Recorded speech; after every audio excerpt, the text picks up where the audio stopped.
become one to another, tenderhearted, forgiving one another, even as God, for Christ's sake, has forgiven you. You want to do verse 31 too, Butch? I'll have to back and find that. That's what we're doing somewhere. Bear with me.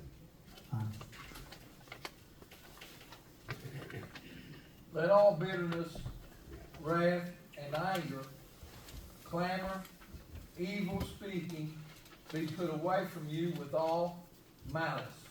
All right, so that's really good advice. You know, like I said one time, I took a guy home after church one time, never seen him in my life, and he asked me why I was being nice to him, and I said, well, that's good to me, it should be good to you, you know. So we should forgive others because God's forgiven us. I mean, Christ shed his blood to forgive us, and that's why we should forgive others, because God has forgiven us. You know, I've got a little story to tell here at the end of the lesson about how forgiveness is really, it's not for the person that offended you, it's more for yourself. You're the one that's suffering, not them. Someone can care less. If them or not, they don't care. So anyway, let's go to Matthew 18:15. So we publicize it when someone has wronged us. Matthew 18:15. Or if your brother sin against you, go and tell him his fault between you and him alone. If he hears you, you have gained your brother. What's it sound like there? Who you supposed to go to or tell? Just go to the person. Person, if you don't get on the phone and say, you know what so-and-so did to me, you know. It's like, gets a lot of gossip started, and you know, sometimes somebody will hurt you or offend you, and it's accidental and innocent. You might not even realize it. What about us? What's that? The word us. As a group, not individual. Should we publicize it when someone has wronged us? I'm in 24. Right. I don't think we should. Here's what I'm saying. Here's the church. Right. We are in us, right? We're family. So, if someone talks bad about you, should I defend you? I'm part of your family, you know. That's where I'm going. We're in this together. It's not just you or me. I've got brothers and sisters and friends, and you would certainly defend, I hope, when you all hear somebody talk about the preacher, please take up for me. It depends. See, this is what I mean. Depends on who we love or not. I mean, we make mistakes, right? And that's what I'm saying, the us, instead of it's just me. You're not here alone. And think too, that you want to take a step further, our character should be as such that somebody like, it's easy to defend. Like, no, I know better. If somebody told Steph, you know, Dovel lied to me, she think, no, I know better than that. Right. Exactly. You know, the misunderstanding, there's no way, you know, she automatically like, serve more to it than that. So, that's a good point. You know, the Bible in Proverbs, you don't have to turn there, 6:16 through 19, I'll read it. It says, these 6 things doth the Lord hate, yea, 7 are abomination. When I talked before, abomination means detestable. Can't stand. Abomination unto him, a proud look, a lying tongue, hands that shed innocent blood, heart that devises wicked imaginations, feet that be swift and run to mischief, a false witness that speaketh lies, and listen, and he that soweth discord among brethren. Some people, I'm sad to say, are just troublemakers. They like to get things stirred up. They like to talk. They like to cause problems. So don't be guilty of that, because God hates that. Does not like that. If you have to ask yourself sometimes, if I say this about this person, or if I bring this issue up, am I going to am I gonna cause trouble in the church? Am I gonna cause a split in the church? Am I gonna cause issues? Well, maybe you better keep them out. There's sometimes you just need to be quiet. Bless you. Sometimes just keep quiet. All right, 25, why are they just to live by? Go to Hebrews 10:38. Now the just shall live by faith, but if any man draw back, my soul shall have no pleasure in him. So what's the just live by? Nowhere in that verse did it say emotions. Emotions get you in trouble. Okay? 26. Every time I read this verse, I think of myself in high school. Should we try to get even with someone who has done us wrong? I'll read this, a few verses, 12:17 through 12:21. This is a hard verse, but we need to do it. It says, recompense or repay to no man evil for evil. Provide things honest in the sight of all men. If it be possible, as much as lieth in you, be peaceable with all men. Dearly beloved, avenge not yourselves, but rather give place unto wrath. For it is written, vengeance is mine, I will repay, saith the Lord. Therefore, if thine enemy hunger, feed him. If he thirst, give him drink. For in doing so, thou shalt heap coals of fire on his head. Be not overcome of evil, but overcome evil with good. So, should we try to get when somebody does wrong? Why not?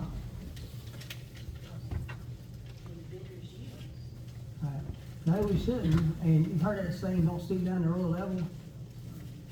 What you're doing. And you know, two wrongs don't make a right. I've said that stuff many times. I've said a lot of people. Two wrongs don't make a right. Doesn't matter if somebody wrongs you, wrong them back. That's not going to solve anything. You just adding fuel to the fire. It does. My mom, when I got married, this my married like my mother did me. Junior. It takes two to argue. It does. It takes two to keep stirred up. Anyway, I was talking about, I'm sorry? It's not even fun to argue with yourself. Especially if you lose. Yeah, right.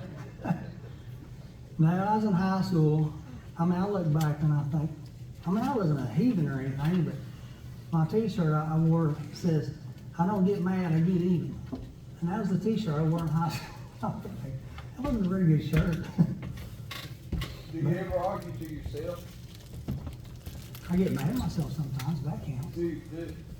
Well, I don't think it's real personal. Butch said it takes two. Butch, you ever get on you? On me?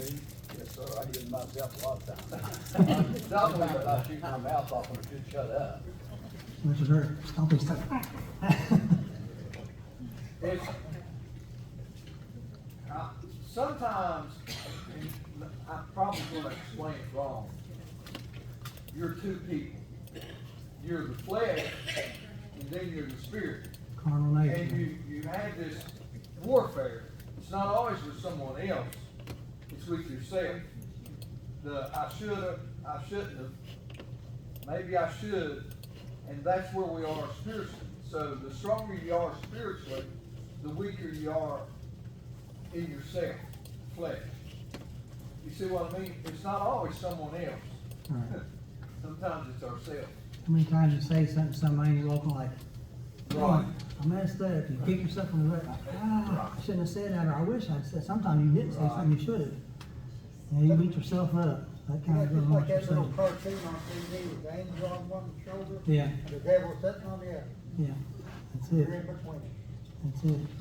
I like that. I don't know how many of you heard Lester Roloff. He's a whole-time hardcore preacher. I mean, he calls TV idiot boxes and calls French fries clog your arteries and leaving carrot juice. And he's hardcore. Yeah, I love the guy, but he's hardcore. But he says, you know, you got a dog in you. You know, the white dog represents good and the black dog represents evil. See, which one's going to be the strongest? The one you feed the most. It's true. I thought that's a pretty good way to understand it. All right, number 27, same verse. So how do we deal with evil? On slow 21, overcome it with what? Good. That's hard to do. It's easy to say, but it's hard to do sometimes. I told you about the situation in Emmaus about the pictures of my kids. But I think of a devotion one time I read to my kids, talked about this boy picking on this kid every time he got home from school. And, you know, of course, the kid was mad and all that, but he was a Christian. He's thinking, well, I'm supposed to overcome the good. What in the world can I do to him because he hates me? So he found out the kid likes to play baseball cards. So he got him a baseball card. He thought, I'm going to give it to that boy. So he did. He gave that baseball card to that bully, and from that moment on, he never picked on him again. You're all right. Good point. Never picked on him again. So it's just one instance if somebody overcome the evil with good. Does it always work that way? Not necessarily. But that's what we're supposed to try to do. Kind of, you remember the verse that says, if it be possible, as much as life in you live peaceable. Sometimes it's just not possible. But you got to do your part as much as life in you. You do your part. What they do is not your responsibility. You do what you're supposed to do. You keep your nose clean. All right, 28. Go to Romans 3:23. Do we all need forgiveness?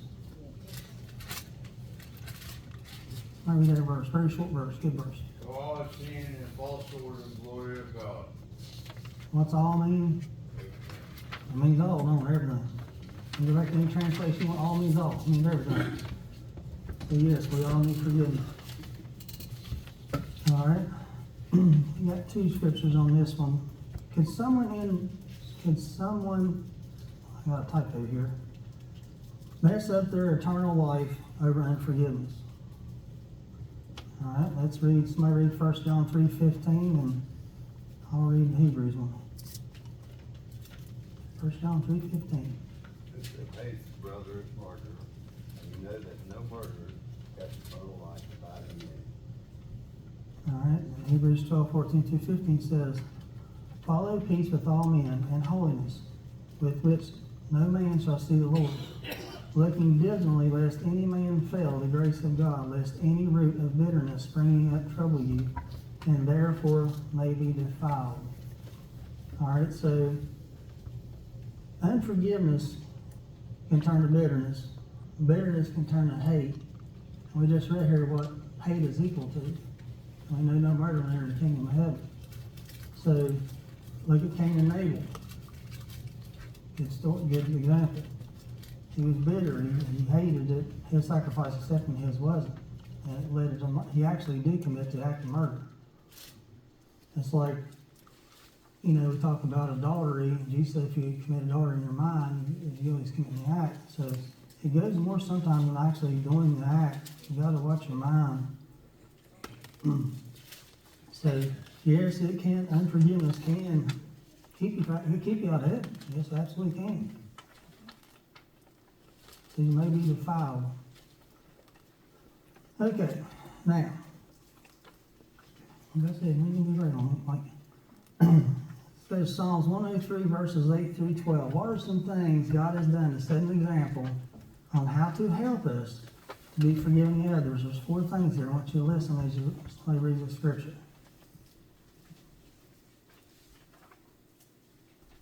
Psalm 103 through 12. The Lord is merciful and gracious, slow to anger, and plenteous in mercy. He will not always chide, usually keep his anger forever. He has not dealt with us after our sins, nor reward us according to our iniquities. For as the heavens is high above the earth, so great is his mercy towards them that fear him. As far as the east is from the west, so far he hath removed our transgressions from us. All right. So what's one thing? What's some things God does to help us? Mercy All right. and grace. Gracious. So I'm thankful for that one. As we should be too. What else?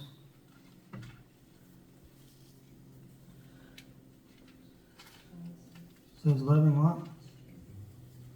Kindness. Be kind, right? Compassionate, gracious, mercy, slow to become angry, and be kind.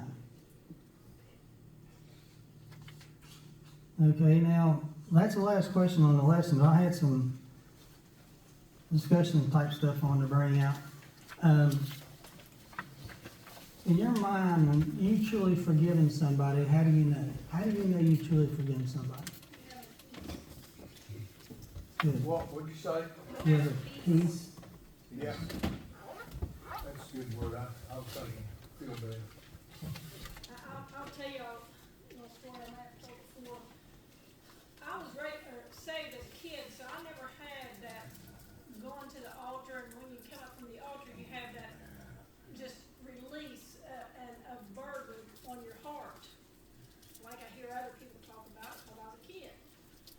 But the closest thing I can equate to that is my first husband, who was married 8 months, and he got another girl pregnant. Oh, I was so bitter. And of course, I was hurt, I was mad, and we divorced. But for the next year, I just, if I could have got my hands on it, I would have just punched him his lights out. And I remember praying every day, Lord, please just let me go one day without thinking about him. I mean, because it seemed like it was every thought of my being, every day. He had got this other girl pregnant. I wanted a baby so bad, and I didn't get to have one, but here she did after we'd only been married 8 months.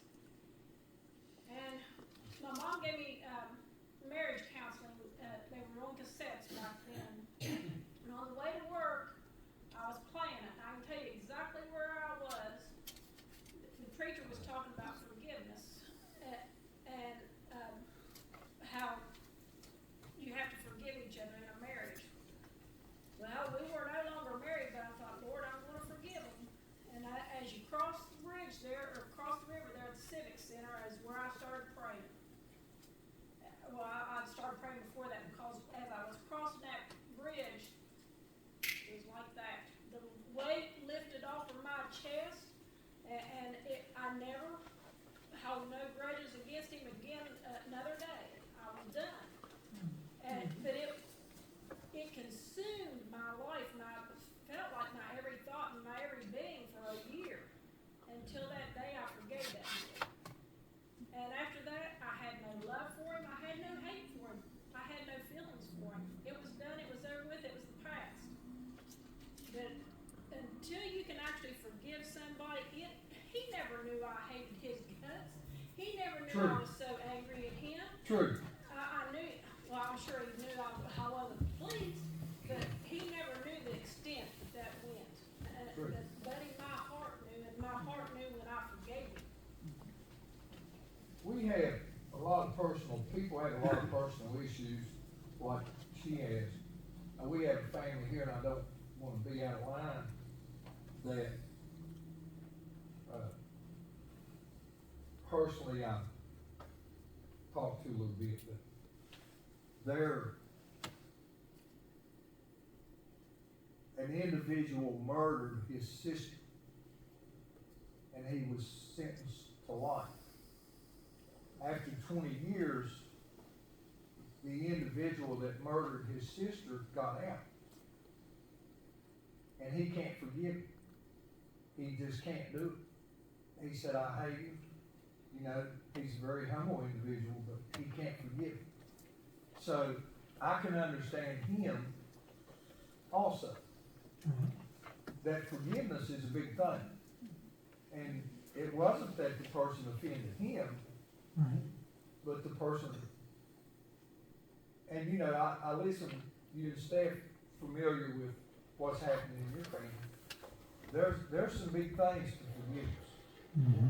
But then when we look at Jesus on the cross, we may deal with a personal, serious issue, but Jesus looked to those that even put him on the cross to crucify him. He said, forgive them, Lord.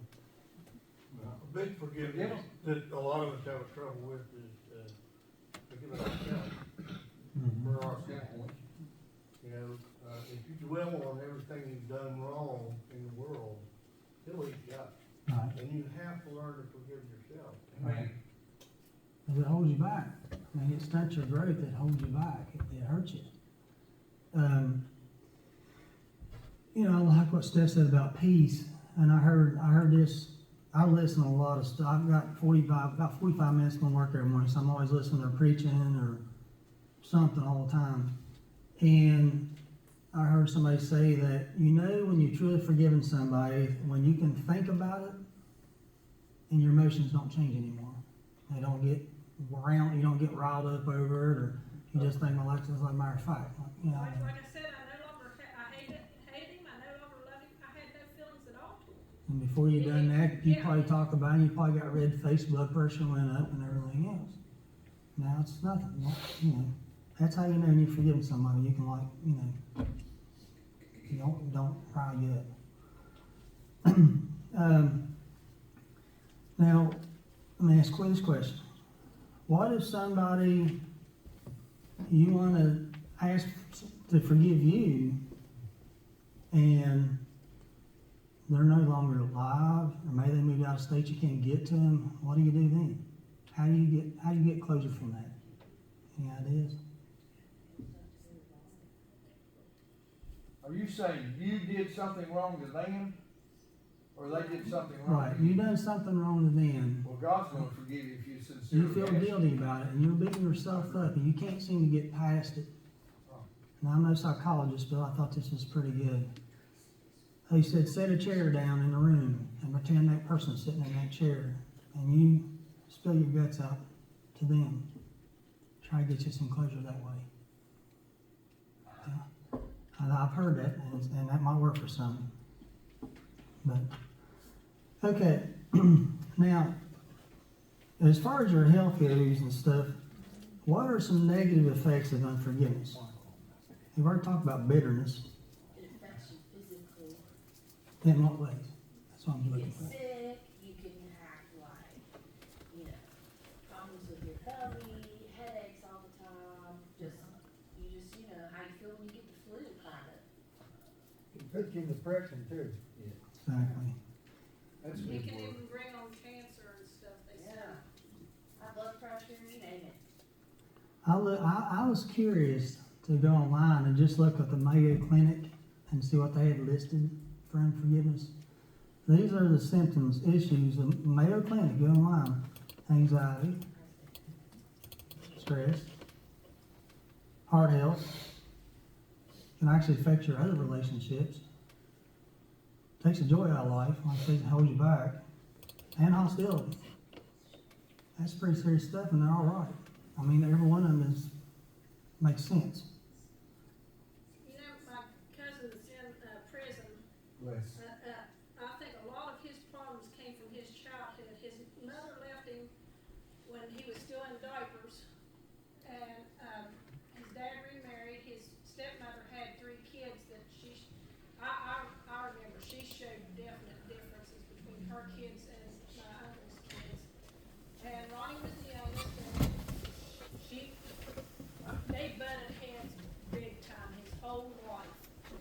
And her boys would lie on him, and he would get whippings and everything, and all that stuff. All that stemmed from his childhood. And he grew with bitterness and hatred his whole life. And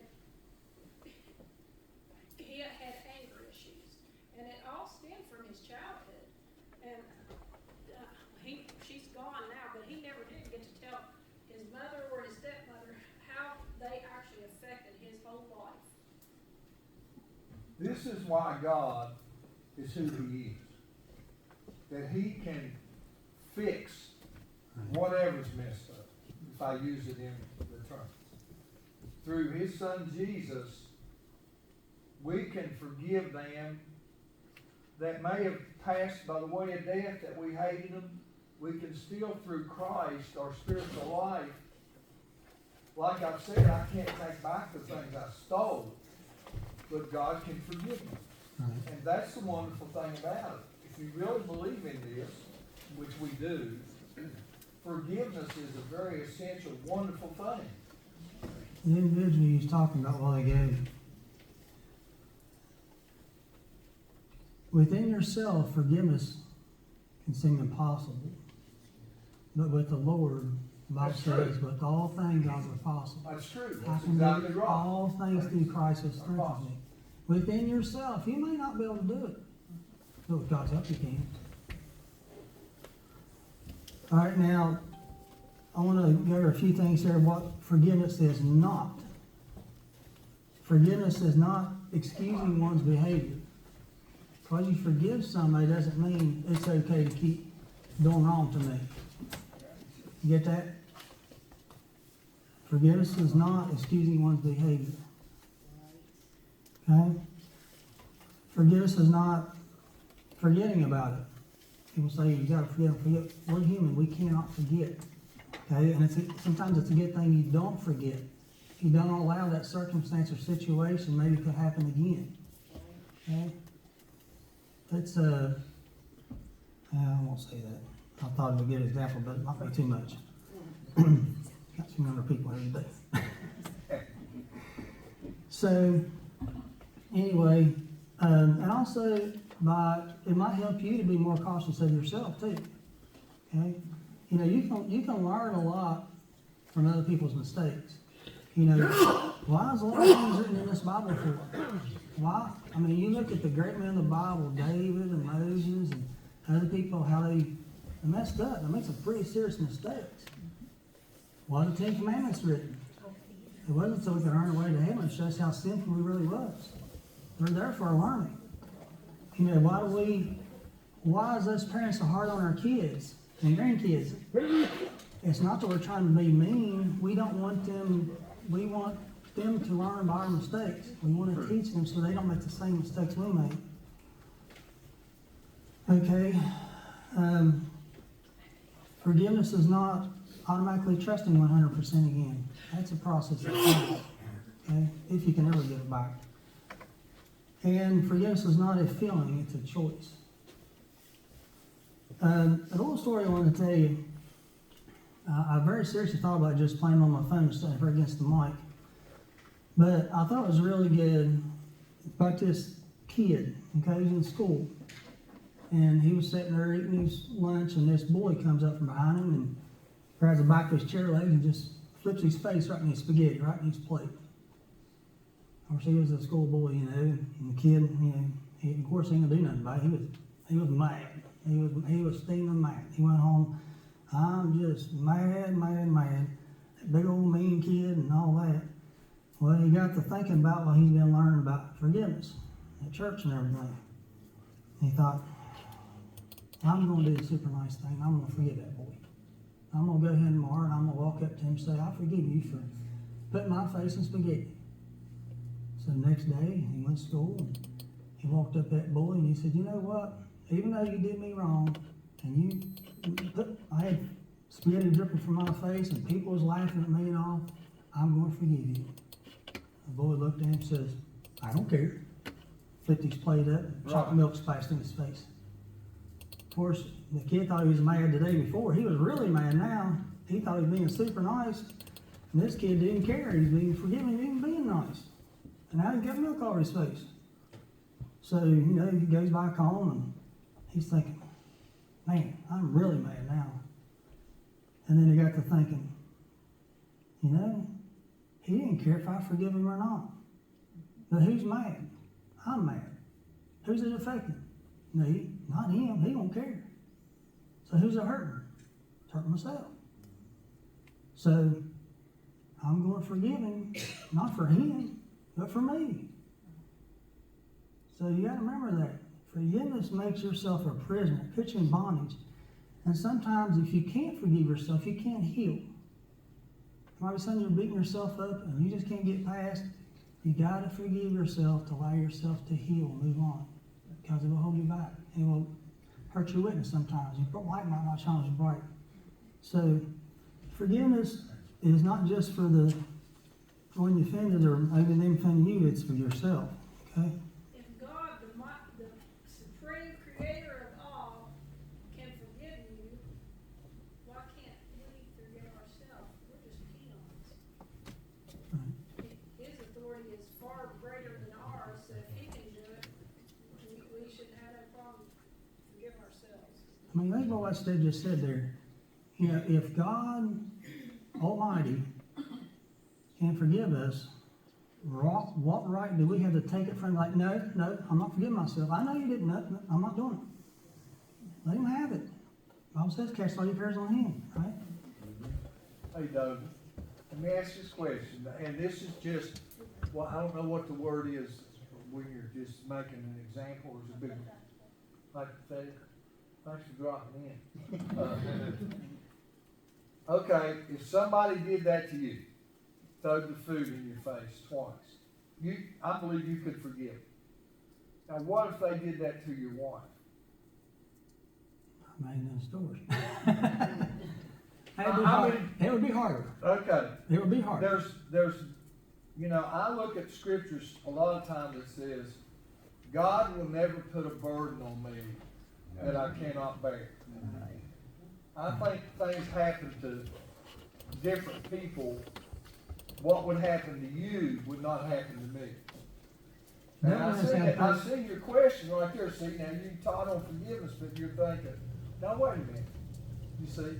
So that's where I have to go back to what the scripture says. God will not put anything on me, a burden on me that I can bear. Because I know what I would do. If you know what you'd do. You know what you'd do if somebody did that to your wife. You don't have to even guess what you'd do. Bless you. There you go. I'd throw the stick at them. Yeah. Now, wouldn't you though, to protect your children? It's, Right. There's a big difference between hate and protecting a loved one. I agree. Very good point. Hate can only hurt the one that hates you. True. Hate. All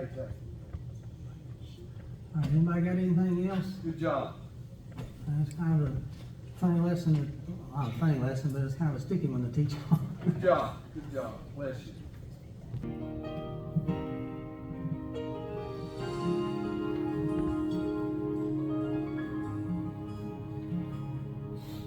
When the mountain looks so tall, faith is so small, your back's against the wall. There's a God above, He's looking down with love. He's always been faithful, true. He is a friend who sticks closer than a brother, and He knows your pain like no other. He'd be afraid, step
He will remain forever the same.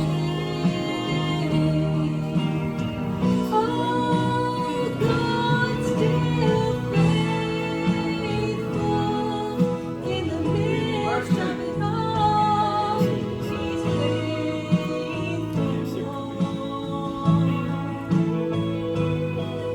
When the earth beneath your feet gives way in defeat, He's faithful.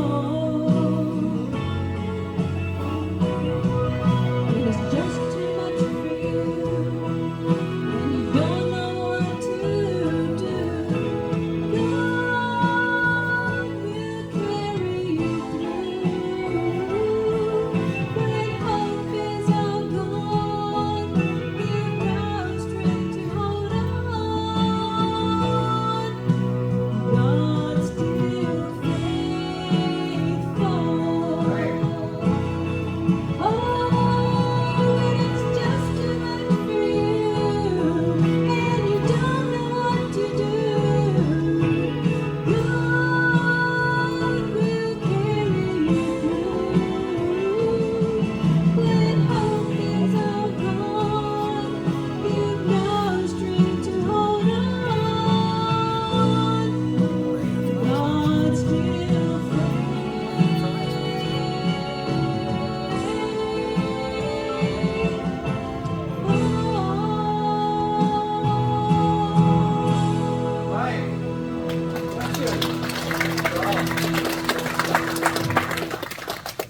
This one is one my daddy sang all my life, and I guess with the royalty, and I had this in my mind all week long, so I, go ahead and do it. Bless you.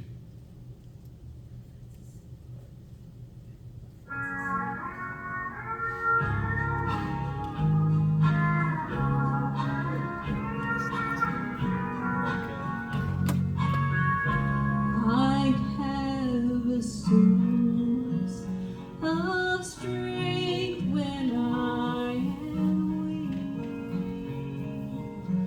that takes me through when life is pressing.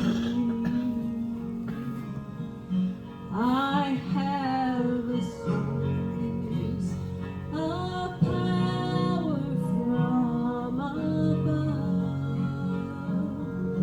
I'm covered over by a shield of love. I claim the blood Jesus shed on those precious blood stains were laid there just for me. For all my sins,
Not many people knows my real name. My real name is Freeman. That very few people call me Freeman. I like it. But that's just something. This morning, I've got a lot of things that I kind of went over. I've had a lot of time to ponder this, as Roger says. And it's, I'm going to be in James, and I'm going to be back in Genesis. I even spoke with Roy one evening about something in this message. But I want you to think this morning, as I'm going through this, I want you to think about patience. You know, how much patience do we have? I want you to think about tempted and tempt. You know, you say, well, it means the same thing you think about it. Well, if you're tempted, that means that to me, that you're looking at, you're standing there in the store, I mean, I think I can get that candy bar here, nobody will see me. I'm tempted, I think I can do that, I'm tempted to do that. But then you think about the word tempt. And when you think about tempt, what do you think? What do you think about tempt? Tempt is you're being tried, you're being tested. Now think about those three words this morning as I go through this, and you'll see what the meaning of all this is. Because here in the first chapter of James, it says, "Brother, count all joy in all when you fall into diverse temptations," divers temptations. That means you're going to fall into all kinds of temptations in this whole world. We have to be careful as we go through this world, because there's a lot of temptations in this world. We think about temptations. Well, I'm not tempted. We're all tempted at times. The main thing I always think about being tempted is, Lord, don't let me look back. Let me just keep going forward, doing your will. So be careful. He says, knowing that trying your faith, it works patience. Do we ever have our faith tested? You think about, we have our faith is tested a lot. Our faith is really tested a lot. We'll hear things and people will say, I'll use a word thing I always like to do. If people says, and I'm just going to use just a word here. Say in Kings, it says, the sun will come up tomorrow at 10 o'clock. And I'm just paraphrasing. But if they quote a verse to me, and I don't remember, I've got to go look at that to make sure that I'm not doing right, that I'm listening, hearing what I'm supposed to hear. You know, we talked about this morning about the King James Bible, and how many different times, how many different people have written the King James Bible. And I love my King James Bible. But let patience have perfect work, that you may be perfect, entire, wanting nothing. And I always pray, Lord, give me patience, because I'm not a very patient person. I'm learning as I've gotten older, I'm a lot more patient than what I used to be. But we think about patience, and I can't remember what the little lady said to me. I was at another church one night, and I told her, I pray for patience. Lord, I need patience. Because She said with patience comes tribulation. yeah, with patience come tribulations. That's what she said. Thank you. Yeah, that's right. And she made me think about it, but I still ask for patience. I want to be a patient person. Try to understand people. One of the things you ask for in prayer is, Lord, let me accept people as they are, not as I want them to be. If everybody was like us, you know, it'd be kind of boring. If any of you ask, come on. If any of you lack wisdom, let him ask God that giveth to all men liberally and upbraideth not, and it shall be given him. And I looked up the word upbraideth. The reference in the Strong's reference and all the references I've got, it says to rail at, to be angry, you know, don't say things in anger and all that. And I thought about that, you know, what do you ask for when you pray? When you sit down to pray each night, what do you ask for? Think about what you ask for in prayer. Do you ask for it in faith? Think about it. What do you ask for? But let him ask in faith, not wavering. For he that wavereth is like a wave of the sea, driven with the wind. He said, let no man think that he shall receive anything of the Lord. And a double-minded man is unstable in all his ways. Double-minded man. You can't serve God and you can't serve man. You gotta choose this day who you're gonna serve each morning when you get up. And I'll come across this again. You have a choice when you wake up each morning who you're gonna serve. Who am I gonna serve today? Am I gonna serve that old, as Danny said, that old devil sitting here? Or am I gonna serve God that's sitting here? Good or bad? He said, let a brother of low degree rejoice and that he's lifted up, he's exalted, lifted up. And I think about a new Christian, and I think we have to help him. We have to build him up and work with him and help him to understand the Bible and the things that is in it. So when you know you start out, it's like a baby. You start drinking milk, and then as you go up, you eat stronger food. Well, as a young Christian, that's where you have to go. You start out small and learn a little bit at a time. And it'll all come, but it takes time. It takes patience. He said, the rich man's made low because the fire of the grass shall pass away. For the sun no sooner rises with a burning heat. And I said it, and I give this little verse here a lot of thought. And I thought about a rich man. I'm going to talk to you about Abraham here in a little bit. Abraham was a rich man.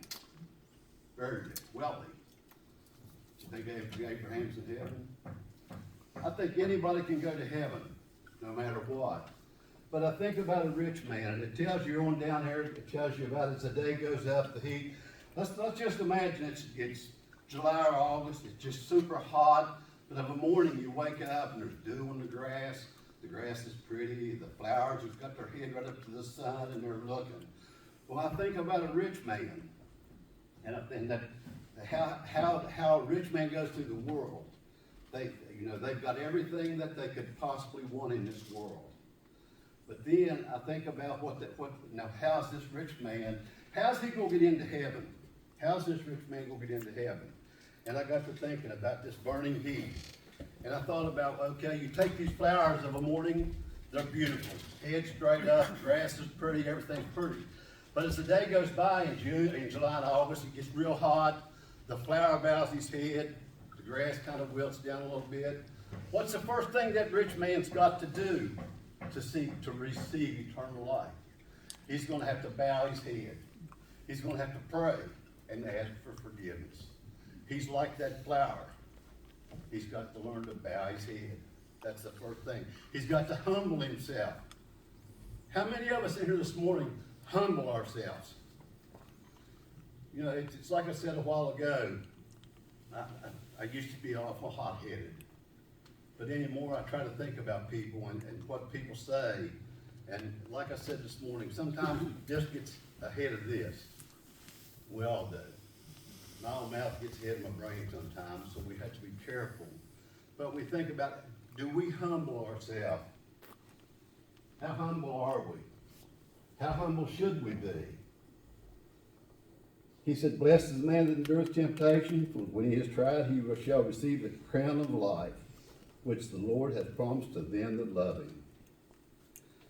But he said, let no man, when he is tempted, I am tempted of God. For God cannot be tempted with evil, neither tempteth he any man. So I got to thinking about that verse. And I really, as back again to what Roger said, I really pondered this. I thought about it, and then Abraham come to me. And I thought over in Genesis 22:1, starts out there in 22:1. And it came to pass after these things that God did tempt Abraham. Now the first thing we start thinking about is temptation. He's trying to tempt Abraham, but he's not trying to tempt Abraham here. He's trying to test Abraham. As we all are tested. We're tested every day.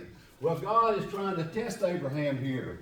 And I think about it how he tested Abraham. And I always think back about Jesus Christ.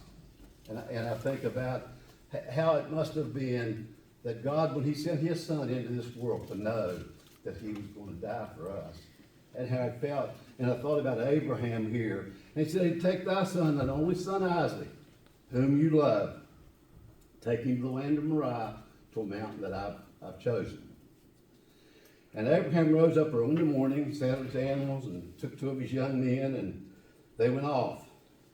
They was out, and Abraham, I got a little bit ahead. Abraham said, well, we've got to, it uses the word clay. They're going to split the wood. They're going to make the wood for the fire to sacrifice Isaac on. And they get everything done, and they get ready to go, and Abraham goes off and lifted up his eyes, and he saw the place where he was going far off.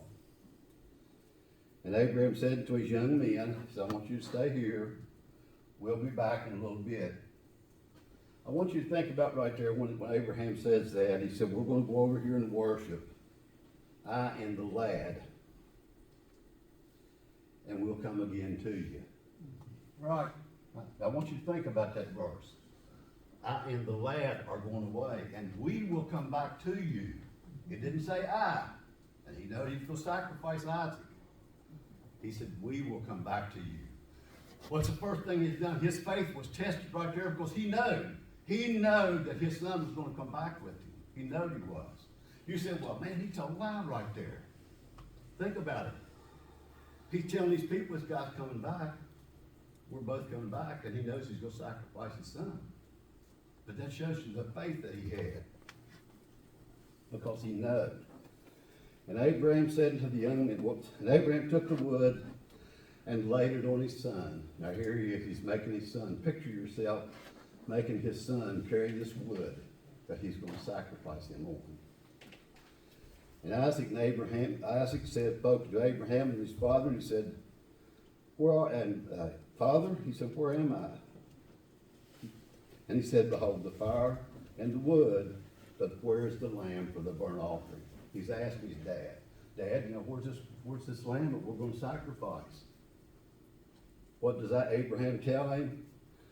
Abraham said, my son, God will provide himself a lamb for a burnt offering.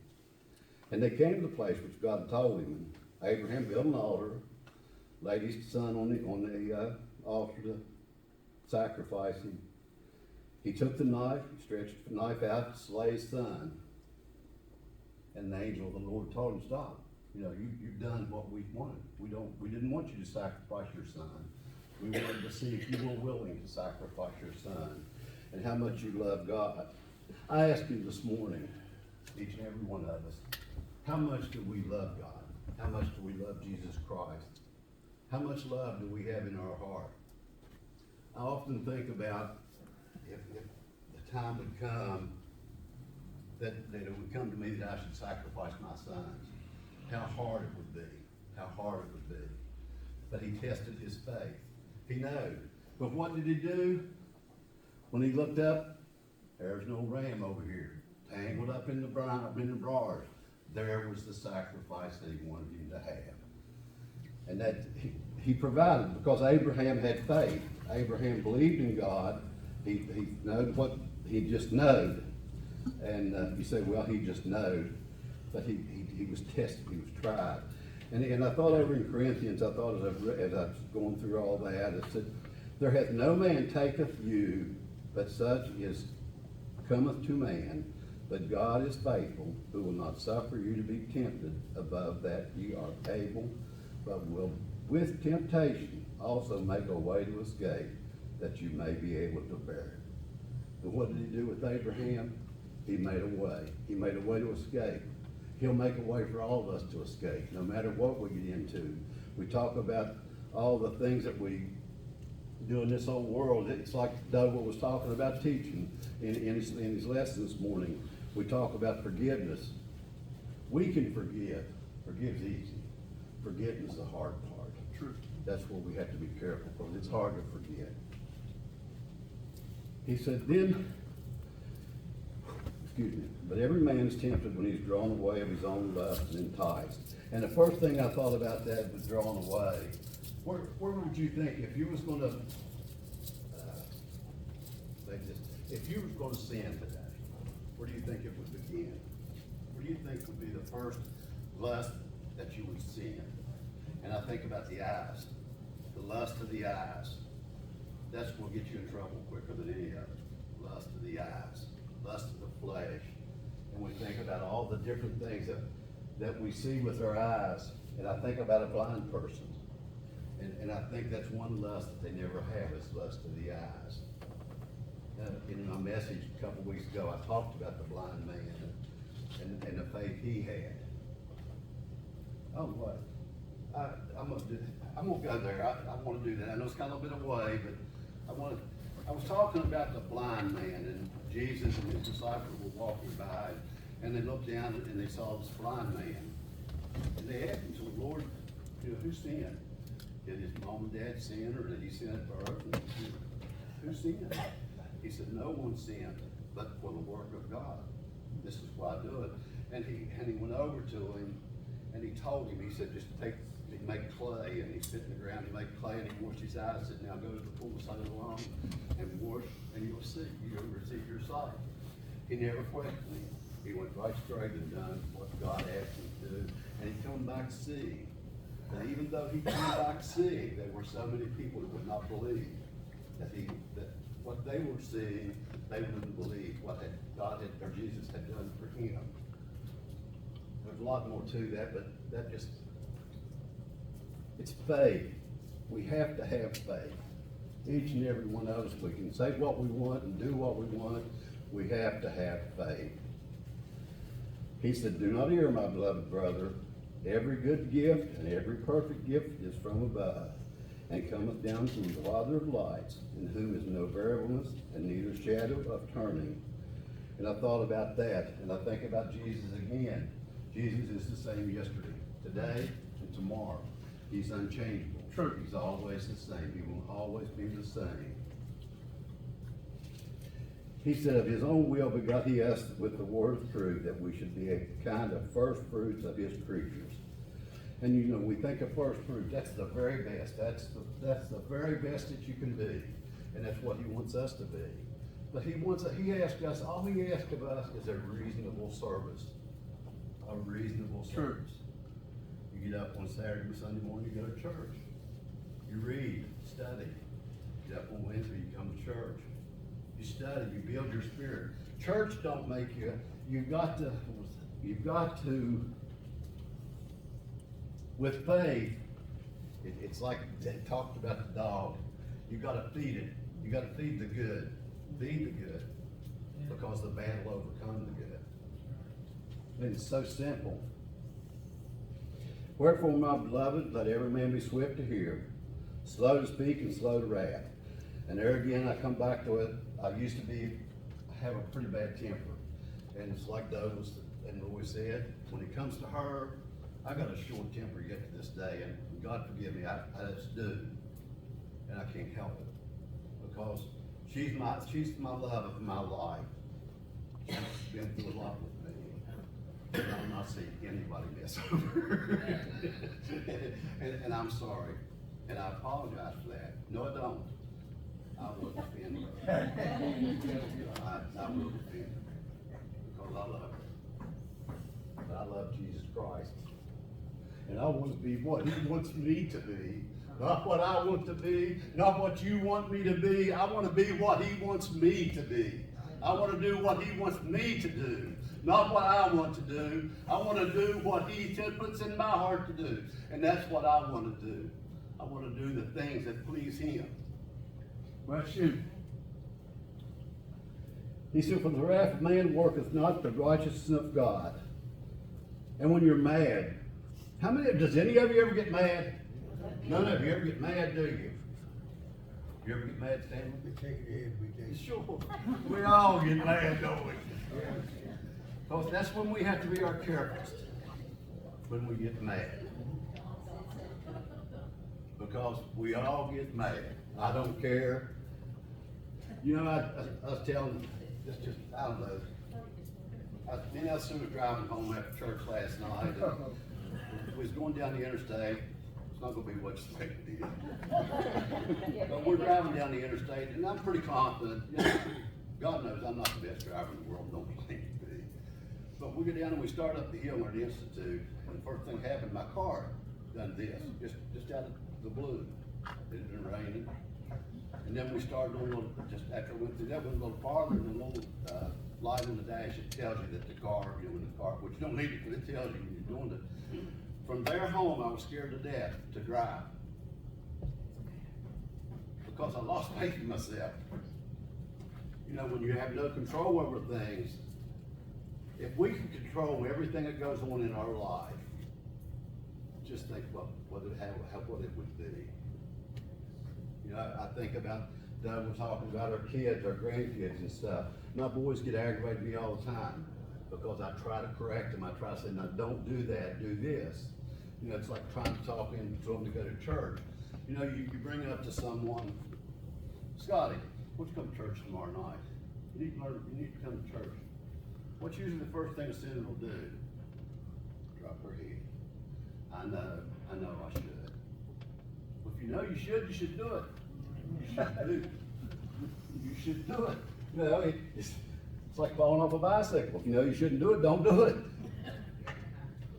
Wherefore lay apart all filthiness and superfluity of naughtiness, and receive with meekness the engrafted word, which is able to save your soul. He's telling you to do away with excess and sinfulness. Think about that. Excess and sinfulness. Be doers of the word, not just hearers. How many of you try to witness, and I use this just kind of, try to witness to people as you're out in the world each day and you see people. Many of us was walking through the store the other day, which rarely we do, and this lady comes through and she looked so sad. I mean, she was so sad, her head was all down and she just looked so sad. And I stopped and I said, hey, smile, God loves you. She just smiled and was just as happy as could be. You know, you don't have to get up here and stand up on the, get up, I ain't gonna try to stand there because I'm gonna fall. But you don't have to do that. You don't have to be up there and just be that little tiny light that puts a little joy in someone's heart. That's all we ask. That's all. He don't ask us to do all this. For if you be a hearer of the word, not a doer, it's like a man beholding his natural face in the glass. And I love this one. How many of us looks in the mirror of a morning when we first get up? What's the first thing you do? Wash your face, comb your hair, get ready to face the world. Did you ever take time as you look in that mirror? Who am I? Lord, who am I? What, take time. You know, it's so easy for me. I can look at those. I don't like you. I don't like what you do. Or Roy, you're just, I just don't care for that stuff. It's so easy for me to sit here and say what someone else could do. When you look in that mirror in the morning, and think to yourself, choose this day whom I will serve. That's the choice you make when you get out of that bed every morning. Choose this day who you will serve.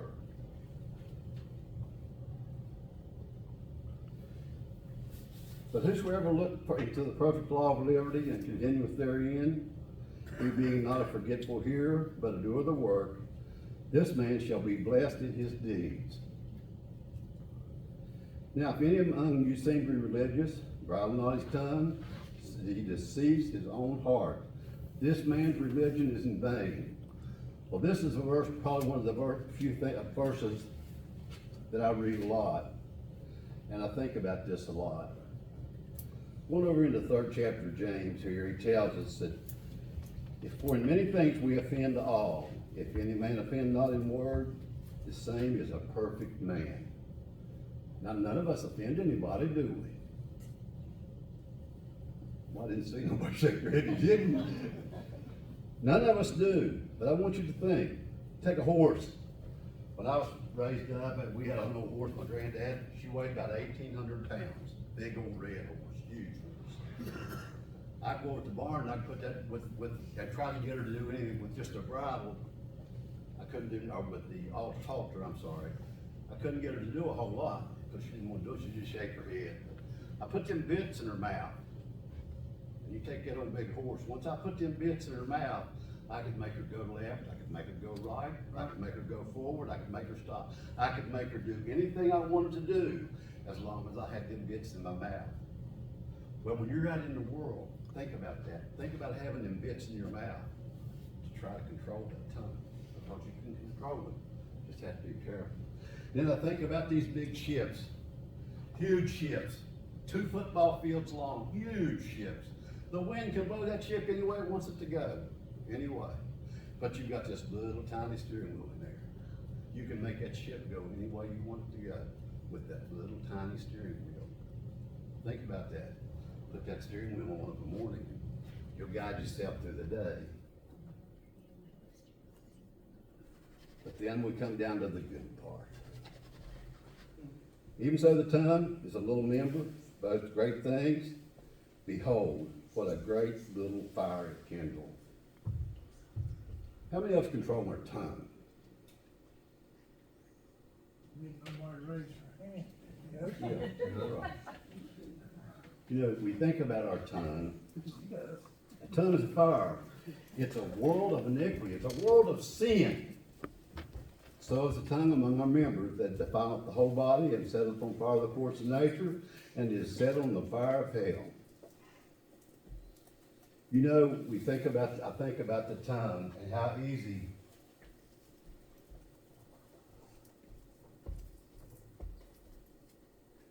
some people use their tongue. Some use it for good.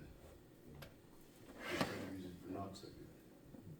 You know, you try, it's like we was talking about Facebook. I don't get on Facebook a whole lot. I always don't tell Mary Ellen hi in the morning, and like people that I know that gets on there, I always tell them hi, and then usually I'll put a few jokes on there to kind of give you a laugh in the day. But other than that, I don't get too much into it. But we think about our tongue. We can use it for 2 things. We can use it for good or bad. We use it for taste. Everybody tastes with their tongue. But think about your tongue. How easy. I know people that if you shut their mouth and they couldn't talk, the top of their head would blow off. And we all know people like that. Don't say you don't, but you know you do. Try to bridle your tongue a little bit. Try to calm it down a little bit. He said, therewith, the tongue can no man change. It's an unruly thing, full of deadly poison. Therewith bless we God, even the Father, and therewith curse we men, which are made after the similitude of God, after the appearance or shape of God. And that's another thing I'll bring this morning. It says God has never been seen. You know, no man's ever seen God and lived. And I think about Abraham and Moses, the people that spoke with God. And he tells us he's a spirit, and we have to worship him in spirit and truth. But I really ponder that a lot about Abraham and Moses and the apostles and stuff that have actually spoke with God. When you kneel down to prayer, that's what you're doing. You're speaking to God. That's what you're doing. You're speaking to him. But you have to ask him. Prayer is so important to me. It's really important. And I try to make sure that when I ask him what I ask for in prayer, I ask for it without waver. I try not to waver. Names, I'm at world's worst for names. But I can sit down to pray each night, and I can tell you where one of you sit in this church. And I can tell you who's not here.